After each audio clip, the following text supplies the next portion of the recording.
Vamos abrir a palavra de Deus em Gênesis capítulo 9.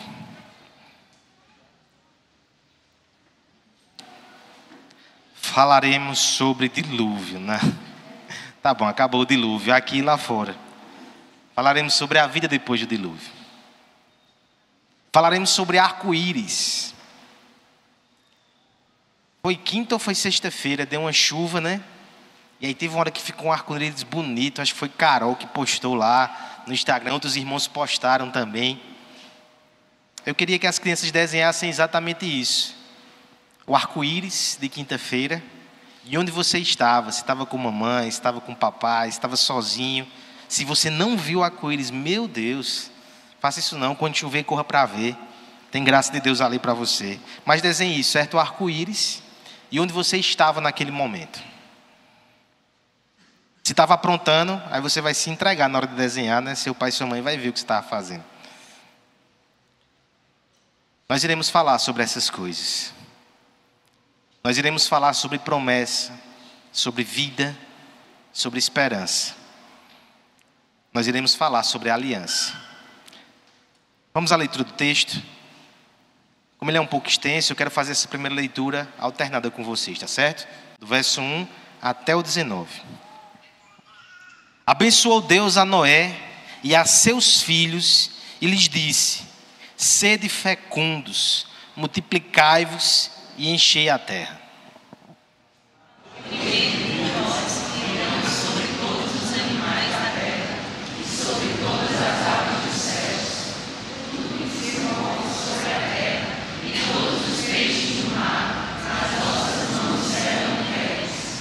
Tudo que se move e vive, ser-vos-á para alimento. Como vos dei a erva verde, tudo vos dou agora.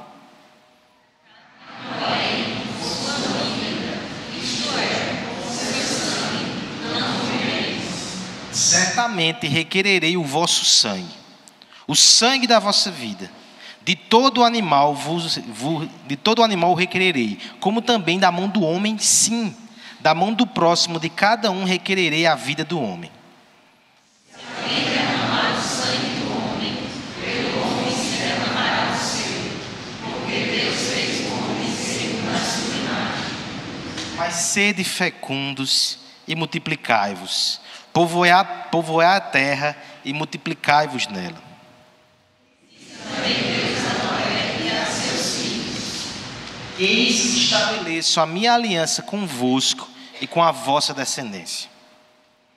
Todos os seres viventes que estão convosco, tanto as aves, os animais domésticos e os animais selvagens, que saíram da água, como todos os animais da terra.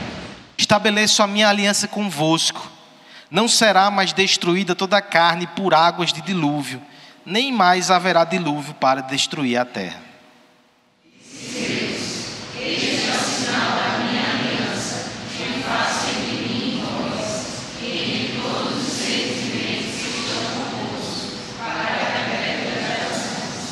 Porém nas nuvens o meu arco será por sinal da aliança entre mim e a terra.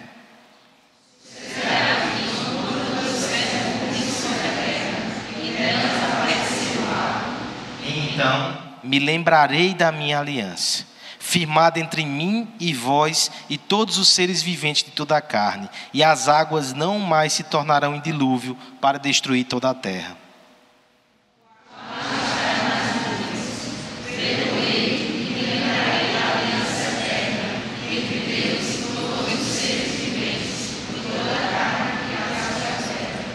Disse Deus a Noé: este é o sinal da aliança estabelecida entre mim e toda a carne sobre a terra. Os filhos de Noé que saíram da arca foram Sem, Cã e Jafé. Cã é o pai de Canaã. Todos juntos, são eles os 3 filhos de Noé. E deles se formou toda a terra.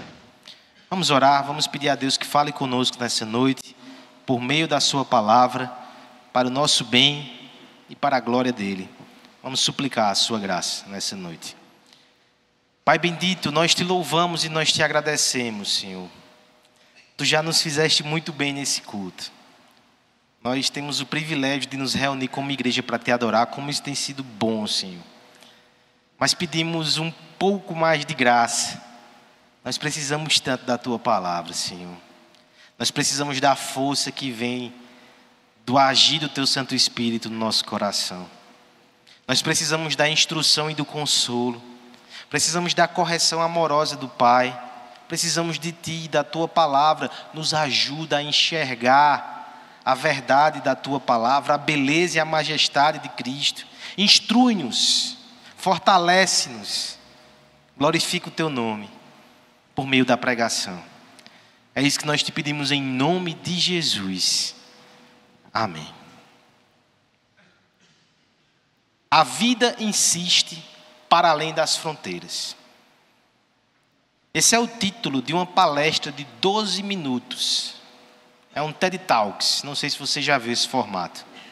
Se não viu, recomendo. São palestras interessantes, lições pequenas e rápidas, mas verdades muito profundas.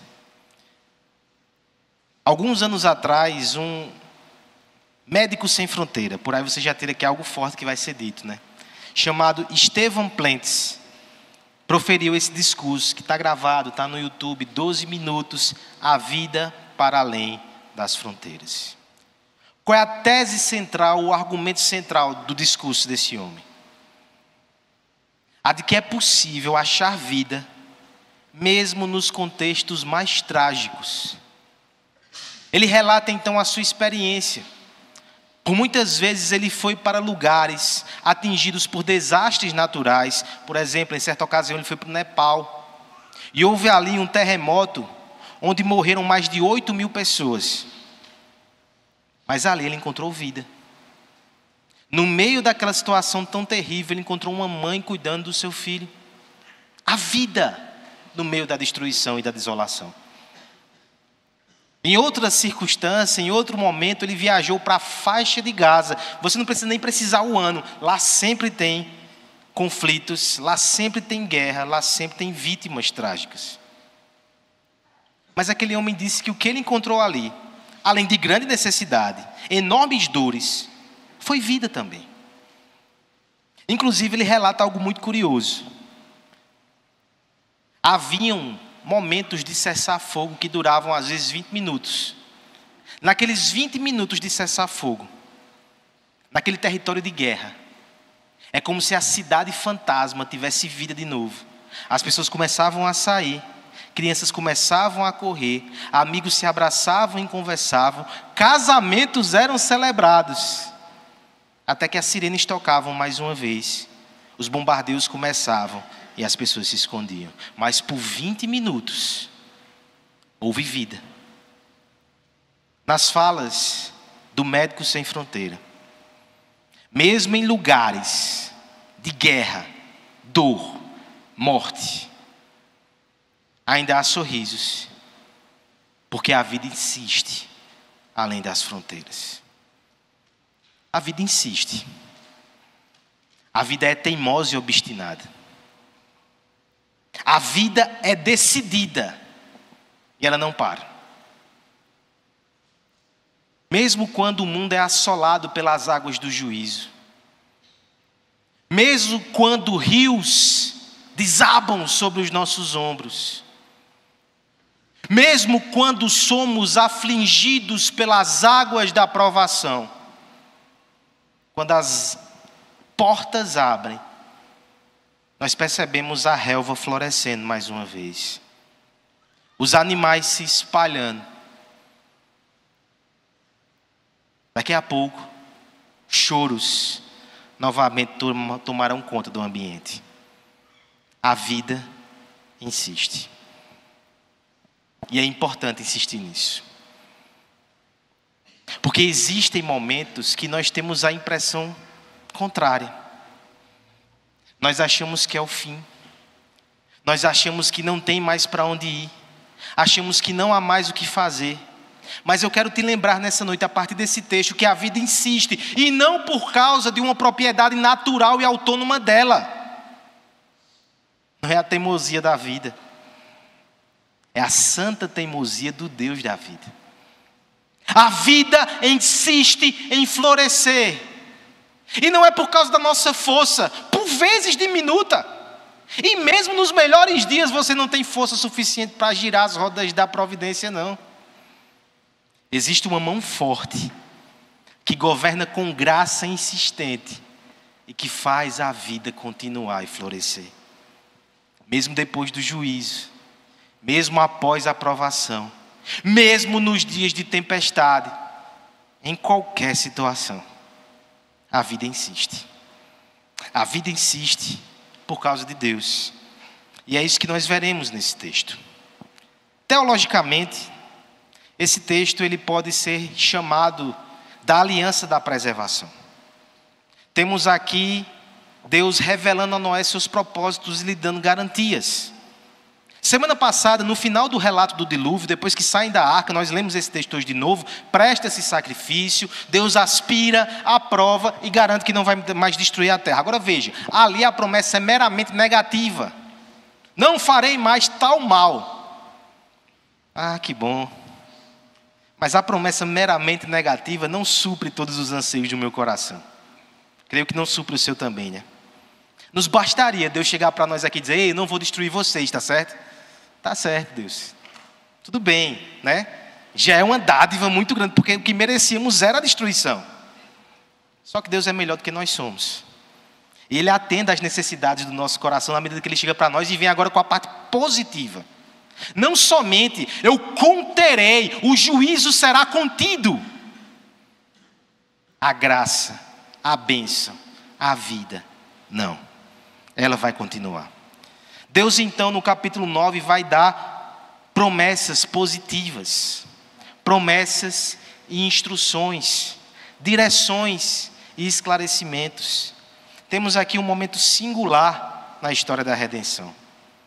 Mas eu queria que você recebesse essa palavra como um momento singular para a minha vida, para a sua vida, para a igreja do Jardim. Em alto e bom som, a voz do Espírito diz para nós nessa noite: a vida insiste em florescer. Por causa da bênção de Deus, essa é a primeira verdade, que está do verso 1 até o verso 7. E a vida insiste em florescer. Em segundo lugar, por causa da aliança de Deus. Verso 8 até o verso 19. Nós iremos considerar esses dois aspectos, tá certo?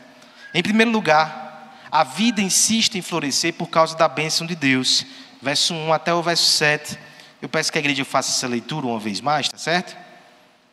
Abençoou Deus a Noé.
Obrigado. Calma que daqui a pouco eu aperreio de novo. Falemos da bênção de Deus mais uma vez. Esse tema, ele repete-se no livro de Gênesis. Tão mal compreendido esse termo. Quantas vezes nós não vemos aí teologias totalmente desproporcionais, totalmente mundanas até quando se fala da bênção de Deus. Quantas vezes nós não reduzimos a bênção de Deus a projetos pessoais, a benefícios materiais. Quando se fala em pessoas que estão buscando a bênção, muitas vezes essas pessoas saem de igreja em igreja, atrás de alguns benefícios que pleiteiam, causas até justas. Eu quero lhe dizer nessa noite que Deus é um Deus que abençoa o seu povo. Agora nós precisamos entender o que é a bênção de Deus, para que você não crie expectativas que vão se frustrar, e para que você aprecie com a devida gratidão, com a perspectiva correta, o que é a bênção de Deus. A bênção de Deus na teologia de Gênesis não são as coisas que você recebe em vida, é a própria vida. A bênção de Deus na teologia de Gênesis não são os recursos que você pode adquirir, é o recurso que você não tem como adquirir e Deus lhe dá: vida, vitalidade, florescimento. Foi assim lá no primeiro dia, nos primeiros dias, no primeiro capítulo de Gênesis, quando é dito que Deus abençoa o homem, e como parte da sua bênção, a vida vai se espalhar pela terra, e eles devem levar essa comissão adiante, frutificar, multiplicar, estender o jardim. É importante perceber que essa bênção volta aqui para Noé, e isso tem um detalhe todo significativo. Tente colocar-se na posição de Noé aqui. Ele conheceu a face de um Deus irado. Ele conheceu a face de um Deus que tem desprazer com esse mundo e o amaldiçoou debaixo das águas do juízo. Como não está Noé depois que sai daquela arca? É quando, por exemplo, os nossos filhos conhecem a nossa face mais irada, né? Muito pouco com Evinha, né? Ela tem um jeitinho que ela sabe evitar a ira do pai. Mas às vezes eu fico bravo, ela começa a rir para quebrar, né? Um sorriso forçado, mas que quase sempre ela consegue quebrar. Eu acho que Noé estava naquela expectativa: o que é que vai ser de mim agora? Veja o que Deus fez aqui, olha como ele está irado. Ele mandou maldição sobre a terra: o que será de mim, o que será de nós? Estamos por um triz. A palavra então que irrompe o silêncio diluvial abençoou Deus a Noé e os seus filhos. Eu não somente os poupei do juízo, eu estou abençoando vocês. Isso faz parte do caráter de Deus e da disposição de Deus. Deus é um Deus abençoador. Sempre que você olhar ao seu redor e percebe a vida se manifestando, é Deus abençoando. Se não fosse a bênção de Deus nesse exato segundo, a galáxia entraria em colapso e nós seríamos completamente esmagados. Se não fosse a bênção de Deus, você não daria o seu próximo respiro. Respire. A canção de João, bênção de Deus. E como é bom que isso fique explícito, como é bom que isso seja gritante. Nós precisamos ouvir isso. Há pecado, há injustiça, há falha, há dor, há fraqueza, mas há a bênção de Deus permanece sobre nós. Há lágrimas que derramamos, há frustrações que sentimos, há feridas que doem, há medos, temores e pavores, mas você está aqui, há a bênção de Deus. Ele renova inclusive o mandato para Noé e para seus filhos. É como se ele dissesse: o meu plano de salvação, ele não foi arrastado pelas águas do dilúvio. Noé, tal qual Adão, você agora é meu representante. Pega os teus filhos, multiplica-se, espalha, seja agente de vida nesse mundo. Somos família de Noé, tá certo? O final do texto aqui, no verso 19, vai dizer que a partir dos filhos deles vieram todas as famílias da terra. Esse mandato chega até nós também. Essa promessa chega até nós. A bênção de Deus também chega até nós. No entanto, eu quero que você perceba comigo aqui no texto algo muito interessante. Como essa bênção é manifestada e como ela é percebida. De forma geral, ela é percebida a partir da vida. Vida física, vitalidade, vida espiritual. Mas eu quero lhe mostrar que existem outros dois aspectos que muitas vezes ignoramos, que também é bênção de Deus, que também é vida de Deus, que deve trazer consolo e esperança para a tua alma. Nós temos aqui uma figura literária muito interessante. O verso 1 fala sobre a bênção de Deus e o mandato de ser fecundo e se multiplicar, e o verso 7 retoma esse ponto. Perceba que é como se fosse uma moldura.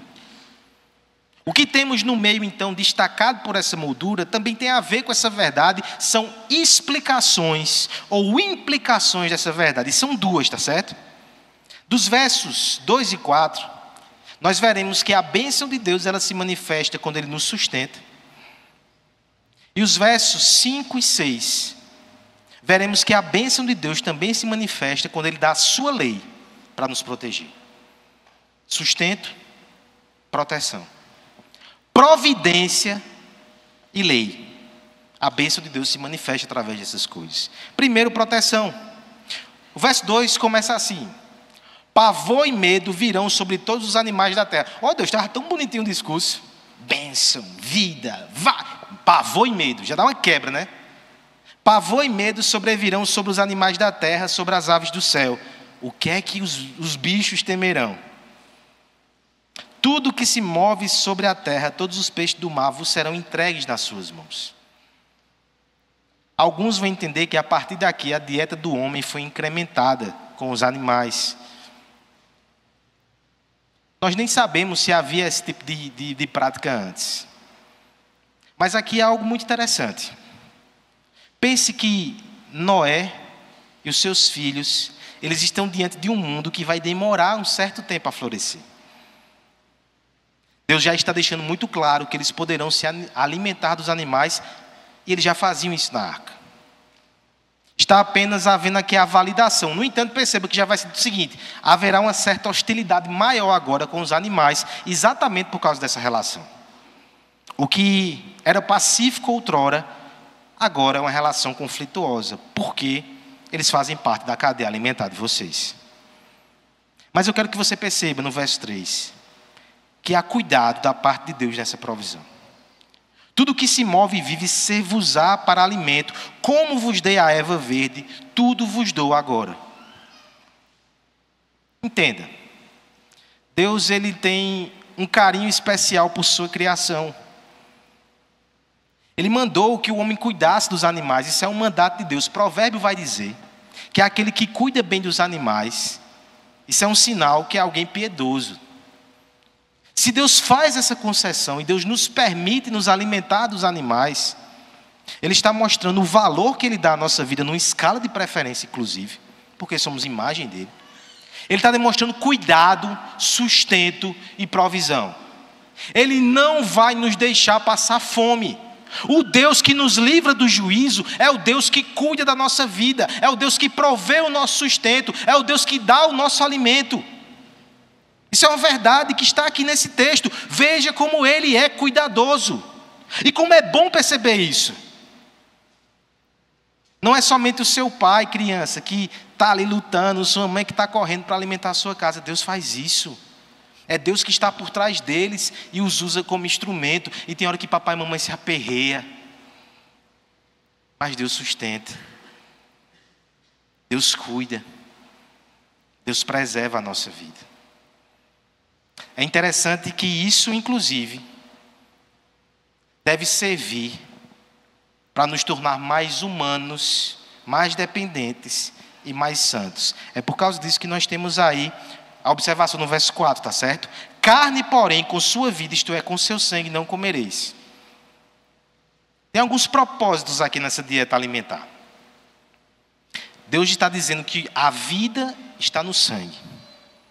Um dia a gente vai entender isso de forma muito mais clara no Evangelho. Mas ao mesmo tempo isso nos dá uma prática aqui também humanizadora. Nós não devemos comer a carne crua, como se fossem feras do campo. Tem que haver um preparo. Tem que haver a sacralidade, o respeito ao sangue, o respeito à ordem criada. Não é glutonaria, não é exibição. Eu quero dar prejuízo ao dono do rodízio. Nada disso, tem que ter respeito. É uma concessão, é uma permissão. Nós não devemos nos tornar animalescos por causa das nossas necessidades. Deus não provê? Por favor, vá além do sangue. Quantas vezes nós não queremos justificar corrupções, desvios, descontroles, porque são necessidades latentes. Não, eu preciso fazer isso. É um caso de extrema necessidade. Você não está confiando no cuidado de Deus. Deus cuida de você. Deus sustenta a sua casa. Ele está lhe abençoando. Você não precisa transigir. Você não precisa se tornar animalesco, seguindo os seus impulsos, seguindo os seus instintos, como se fosse uma fera. É interessante que é exatamente isso que o pecado faz. Eu me lembro de Êxodo capítulo 32. Quando os homens eles resolvem adorar um bezerro de ouro. E Josué e Moisés estavam no topo da montanha, ouvem aquilo, descem para ver aquele ritual, aquela adoração idólatra. E quando vê de longe, Josué diz que os homens pareciam animais. É isso que o pecado faz. Para suprir instintos, para atender necessidades, posturas desesperadoras, os homens se entregam aos seus prazeres, às suas paixões. Romanos 1 fala sobre isso. Se você crê que Deus lhe abençoa e que Deus provê, você não precisa pecar. Você precisa confiar em Deus. A vida floresce. Ele vai lhe dar o que você precisa. Ele vai cuidar da sua casa. Ele vai sarar suas feridas. Ele vai fazer com que rosas apareçam no seu jardim mais uma vez. Não se entregue ao pecado. Não siga os caminhos da concupiscência. A sua bênção, em primeiro lugar, se revela então nesse sustento tão discreto, mas tão necessário, tão importante. Em segundo lugar, e talvez um pouco mais polêmico aqui, a bênção de Deus se revela também na sua lei que nos protege. Sustento, proteção. Há um Pai cuidando de nós. Depois de falar do sangue, Deus dá um passo além e vai explicar essa implicação. Ele não permite que o sangue dos animais seja violado, vituperado. Ele vai cobrar aquilo. Muito menos o sangue dos homens. O sangue dos homens é valioso para Deus. Porque no sangue dos homens está a imagem de Deus. Calvino diz assim: você não pode ofender a imagem de Deus e não ofender o próprio Deus. Tiago vai usar esse princípio quando, por exemplo, fala da língua. Com a mesma boca você bendiz a Deus, mas você ofende Deus, e Deus é a imagem, e o homem é a imagem de Deus. Você está ofendendo Deus. Nessa perspectiva, então, entenda como o assassinato é algo horrendo. E eu sei que você... Não, pastor, eu não cheguei aqui achando que o assassinato é coisa boa, não, tá certo? Eu tenho lá minhas confusões na minha mente, né? Mas homicídio eu não concordo, não. Pode ficar tranquilo. Mas, irmãos, a pergunta é, será que o homicídio ele causa o devido horror no nosso coração? Porque, veja, o texto aqui ele acaba tocando num ponto que é sensível. Eu me lembro quando, na vida pregressa, né, há 28 anos atrás, 30 anos atrás, quando eu fazia parte do direito, nós tivemos um congresso de juristas cristãos. Em uma certa altura, o pastor Mauro Master foi falar de algumas coisas controversas e polêmicas e falou da pena capital e usou esse texto para argumentar sobre esse princípio. Foi um alvoroço, inclusive para mim na época. Havia um consenso que isso era uma prática abominável. De modo algum é uma prática bonita. Deve causar também estranhamento na nossa alma, não deixa de ser morte. Inclusive nem há previsão no nosso ordenamento jurídico. Aí volta o advogado, né? É cláusula pétrea da Constituição. A gente não está fazendo campanha por isso, não. Mas eu quero que você entenda a lógica por trás desse preceito. Quando a nossa legislação, ela diz que o homicídio pode ser punido com 6 anos. É a pena mínima. 6 anos. Isso é ofensivo. Uma vida humana, imagem de Deus, 6 anos. Se houver redução de pena, 2 anos.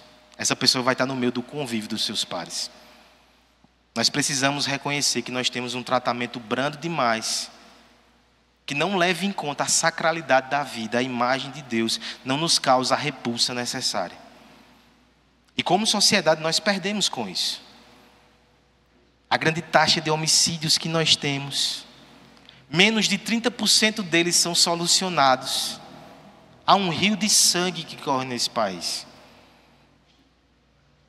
Para além de qualquer polêmica, eu quero que você entenda o princípio. Por que Deus coloca essa lei tão rígida? Uma das coisas que aconteceu de mais terrível no período pré-diluviano foi a violência. Lameque, né? O homicida, 7 vezes mais.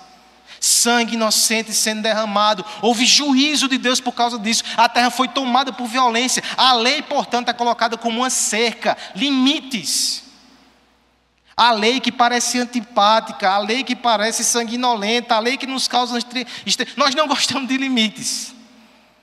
Mas os limites da lei são colocados por Deus para a nossa preservação.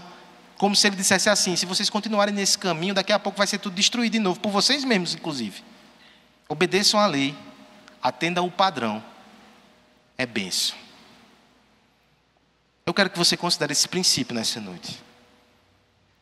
A lei de Deus te incomoda? Incomoda não, santo de Jesus. Enoque, andaste com Deus, tu não vai chegar na porta, tu vai ser arrebatado. A lei de Deus me incomoda. Tantas vezes me incomoda. A lei de Deus me limita. A lei de Deus me diz não tantas vezes e diz sim para coisas que eu não quero fazer. Mas isso é bênção de Deus na minha vida. Se eu fosse solto à minha própria disposição de coração, eu seria uma fera, uma besta do campo. Deus nos abençoa quando nos dá a sua lei. Nós precisamos entender isso. A vida continua. A vida insiste. Por causa dessa bênção. Que ora chega como sustento, ora chega como lei, ora chega como proteção. Que aprendamos a estimar isso. Que aprendamos a confiar nisso. Seguir a lei de Deus não vai te livrar de todos os males. Isso não é relação de causa e efeito não, tá certo? Existe uma aleatoriedade nos juízos, nas dificuldades. Faz parte da confusão caótica desse mundo. Ainda que Deus governe sobre ele. Mas eu quero que você entenda que o caminho da vida é isso. O que é que você vai ensinar aos seus filhos? Os princípios e valores dessa terra, desse mundo, confusos, contraditórios. Ou você vai ensinar os princípios de Deus, os limites, os padrões. Abençoe a sua casa com a palavra e com a lei de Deus. Espalhe vida, não só por meio de fecundidade, mas por meio de espiritualidade. Ensine a Escritura, pregue o Evangelho. E assim, a vida florescerá. A vida insiste, irmãos. Em primeiro lugar, por causa da bênção de Deus. Em segundo lugar, a vida insiste por causa da aliança de Deus. Aqui nós chegamos à segunda parte do texto. Eu peço que você leia comigo uma última vez. Como são muitos versos, a gente divide essa leitura, tá certo? De forma alternada. Disse também Deus a Noé e os seus filhos: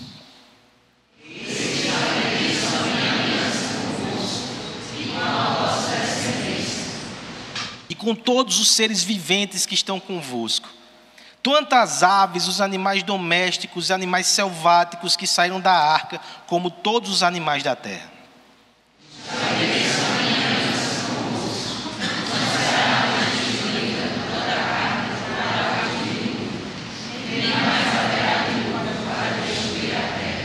Disse Deus: este é o sinal da minha aliança que faço entre mim e vós e entre todos os seres viventes que estão conosco para perpétuas gerações.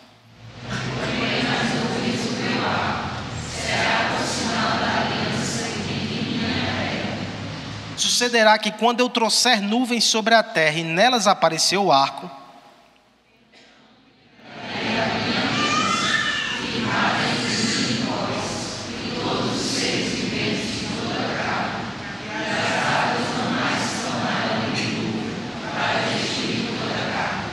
o arco estará nas nuvens. Vê-lo-ei e me lembrarei da aliança eterna entre Deus e todos os seres viventes de toda a carne que há sobre a terra.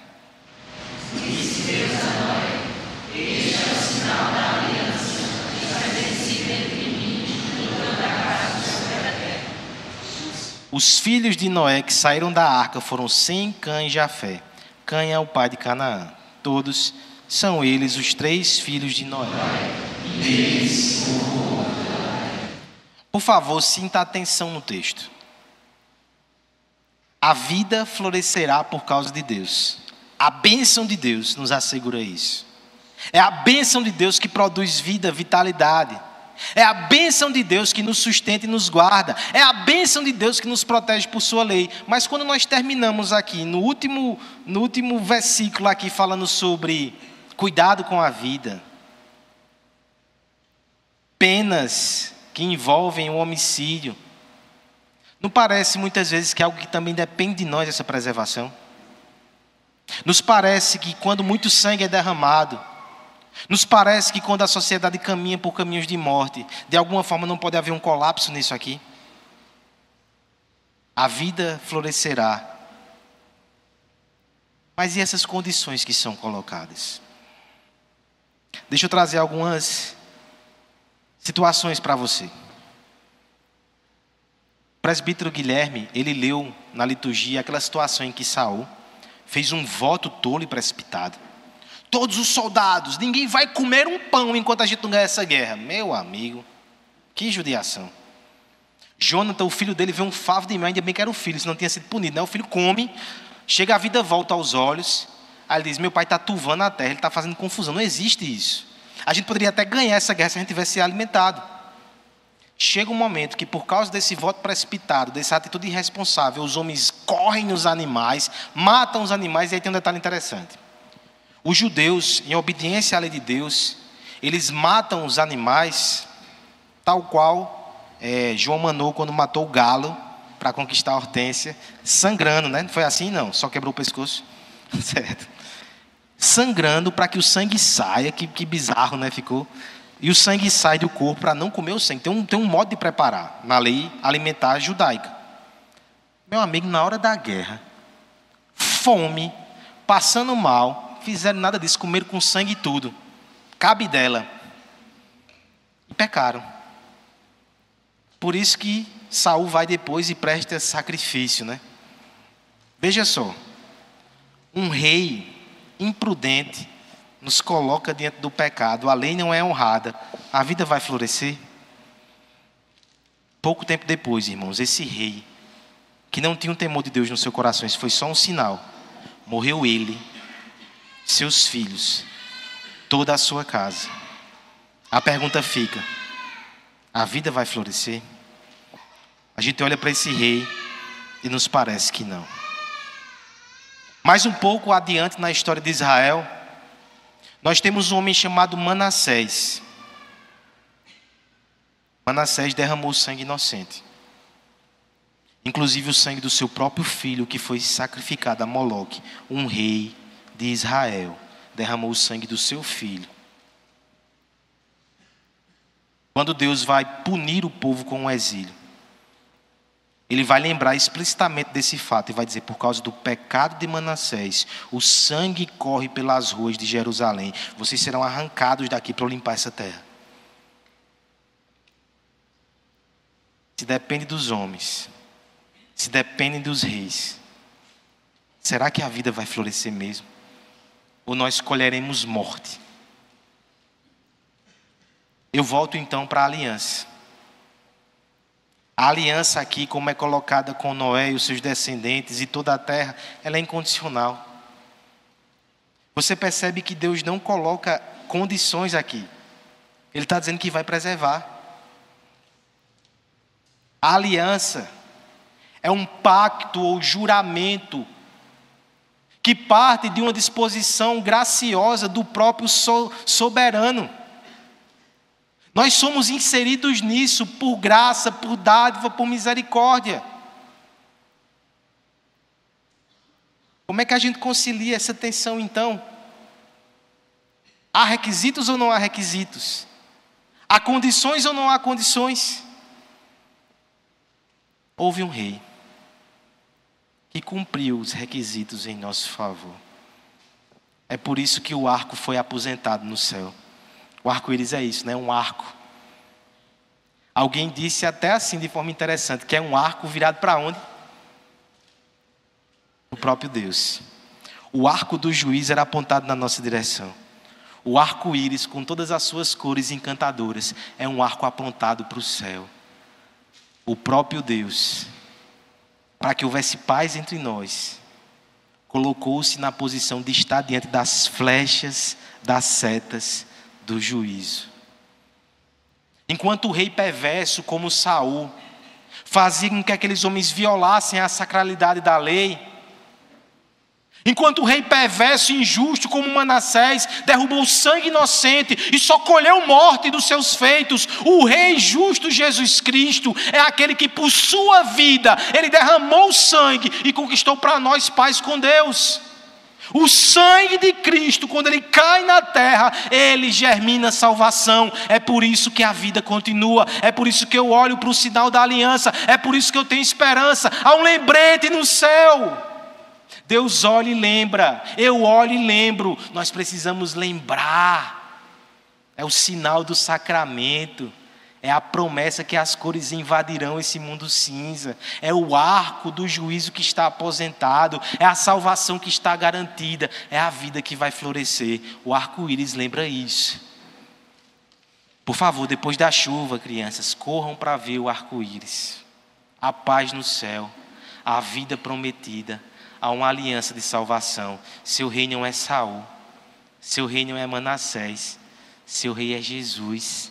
A paz, a vida vai continuar mesmo depois da morte. Essa é a bênção de Deus.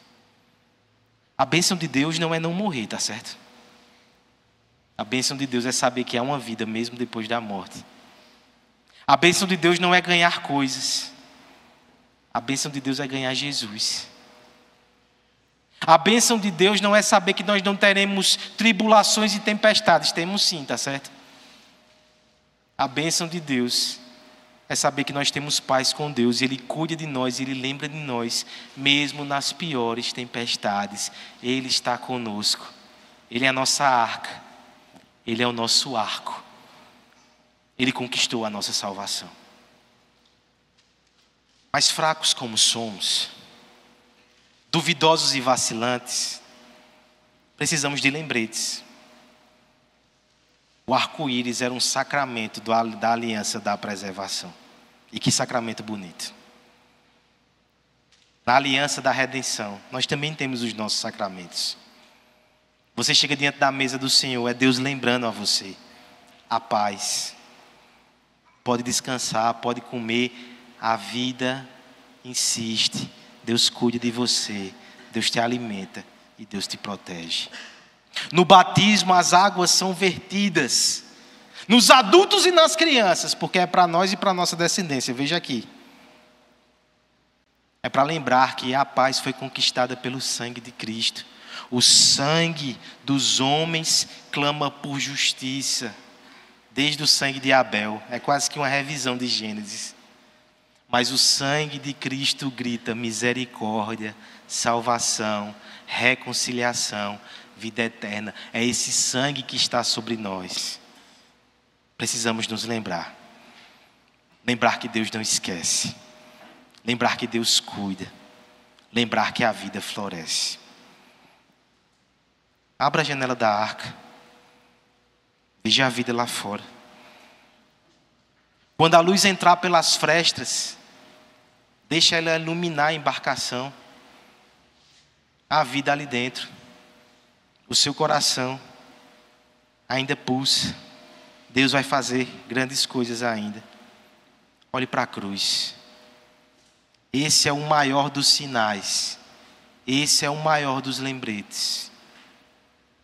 Quando você sentir que Deus esqueceu de você, olhe para a cruz.